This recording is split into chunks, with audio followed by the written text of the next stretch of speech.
With the beginning of the MCU's Phase 5 right around the corner, us here at the third floor would be absolutely remiss if we did not give our input into the 10-year plan that Kevin Feige and co are creating. Think of this as our advice due to the poor reception of Phase 4. But this video will be different from the countless other YouTube videos bashing the MCU on their Phase 4 issues, because for each problem I present, there will also be a solution. I think it's really easy to criticize the MCU on their prior mistakes, but lazy if you don't provide creative solutions to help it moving forward. So hopefully someone at Marvel is listening. But first, before we get into the video, we just wanted to say thank you so much for watching. Please consider liking the video, subscribing to our channel, and leaving a comment to let us know what kind of content you'd like to see moving forward. So, Mr. Feige, Kevin, Kevithy, here are the 5 things we would love to see moving forward. Feel free to send their check in the mail. MacGuffins. Now you're probably wondering, what the hell is that? Well, I'll tell you. MacGuffins are used in fiction not only as a device to move the plot forward, but help the heroes or villains obtain their goals.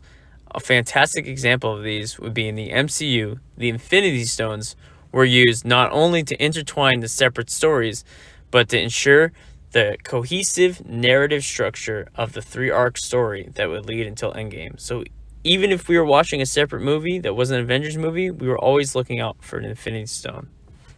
Many fans took the Infinity Stones for granted, only seeing them as MacGuffins or power system devices that the hero or villains weren't searching for.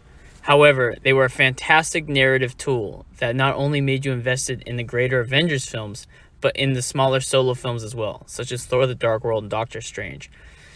No matter what the film was, in phases 1 through 3, we were always looking for an Infinity Stone because it was a promise of something more. It was a promise and a reminder that we were building to something more. And a large part of why Phase 4 has felt so hollow and undirected in destination is most likely due to their lack of MacGuffins in this case, or the Infinity Stones. So the question is, what can we do without copying the Infinity Stones to allow the same ideas moving forward? A fresh take on this MacGuffin-style concept with the character of Kang and his multiversal nature in phases 5 and 6 could be to have different variations of the character, all played by Jonathan Major, obviously with different personalities and goals. As the Avengers go and meet these or fight these Kangs, given they can be antagonists or protagonists, we would learn more about them, which would keep the audience coming back for more. You could even use it as a Horcrux-style plot device, where for each one they beat or partner with, they learn a little more about the greater Kang and how to defeat them, or gain a weapon to take down the end result of Kang the Conqueror. After the death of Tony Stark in Endgame, the MCU had a significant void it needed to fill. And for a while, it looked like Doctor Strange was the obvious answer to fill this role. Not only in Infinity War did he show he was just as quippy, smart, and charismatic as Robert Downey Jr., but Benedict Cumberbatch is a fantastic actor who brings a lot to the role, and I think Doctor Strange is one of the most interesting characters that the MCU has left. However, in Phase 4, it seemed as if the MCU producers had no idea in which creative direction to take Stephen Strange, as they sidelined him in his own movie and in Spider-Man No Way Home. Moving forward in Phase 5, I would absolutely put emphasis on him being the central character in the MCU, giving him the perspective similar to Iron Man in Phases 1 through 3. I think the best way to do this is to give Strange a personal connection to Kang. Kang and Strange are perfect adversaries for each other, given Kang's extremely advanced technology and Doctor Strange's supreme sorcery. I think it'd be really interesting to see the two go head-to-head due to their different power sets, and they also have multiversal capabilities, making Strange the perfect person to track Kang throughout the multiverse. But the question is, how do we make the relationship just as interesting as Tony and Thanos is? I would do this in the 3rd Doctor Strange movie by having Kang kill someone very close to Strange, giving Strange a personal vendetta, a revenge story against Kang, motivating him to reunite the Avengers and seek vengeance. Moving into Phase 4, a lot of us were really excited, not only about the new stories that we would see, but the characters that we would meet and the journeys that we would see them go on. After the great success of Endgame and the fantastic send-offs to our favorite characters like Captain America and Iron Man, who had a full character arc, it was really exciting to see what Marvel would do next with a fresh batch of characters. But what we got was almost the exact opposite. For example, if your favorite character was Captain America, great. Here's the Falcon Sam Wilson. Take up his shield. Oh, you love Iron Man? Here's a younger, smarter, better version of the character.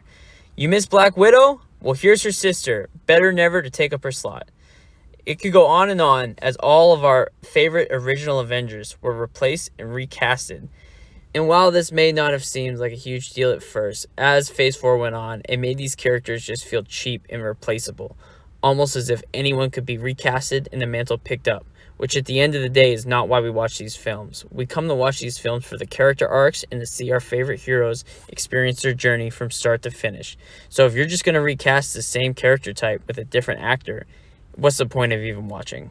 My solution to this problem moving forward is a much greater emphasis on newer original characters that have a newer backstory, power set, and personality that will do a much better job rounding out the roster of the Avengers and their team dynamics. For example, Shang-Chi, Moon Knight, Daredevil, all characters who we haven't seen in the MCU rather than cheap reshelling and passing the mantle while just recostuming a different actor. If we've learned anything from the MCU, though, it's all about how you stick the landing, and Infinity War and Endgame were great representations of this. So with Kang Dynasty and Secret Wars right around the corner, I am excited, yet nervous, as there doesn't seem to have been enough time or enough goodwill to build up justification for a movie event like this.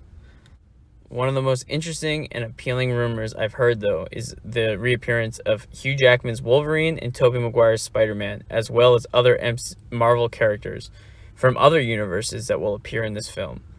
While I am excited, I'm still skeptical because I would hate to see them just be throwaway cameos, and in a movie of this scale and caliber, I hope that they can balance the characters well.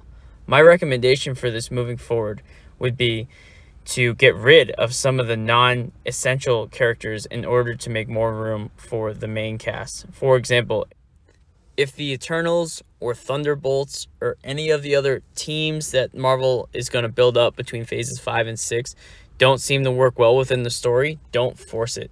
This story is already going to be packed with so many characters that I would love to see an emphasis on the Avengers and some of the more interesting ones, as well as being a great send-off to some of our childhood classics like Tobey Maguire's Spider-Man and Hugh Jackman's Wolverine.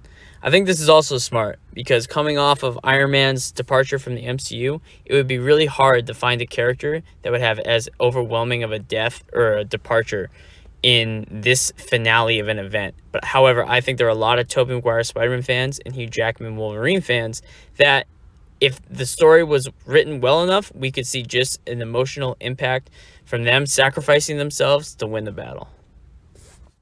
One of the last things I'd love to see moving on to fix the problems of Phase 4 and preserve what did work is to prioritize essential character story arcs, not only in the solo films and the team-ups, but the overall story arc of a character. We should not be winging it movie by movie this late in the phases.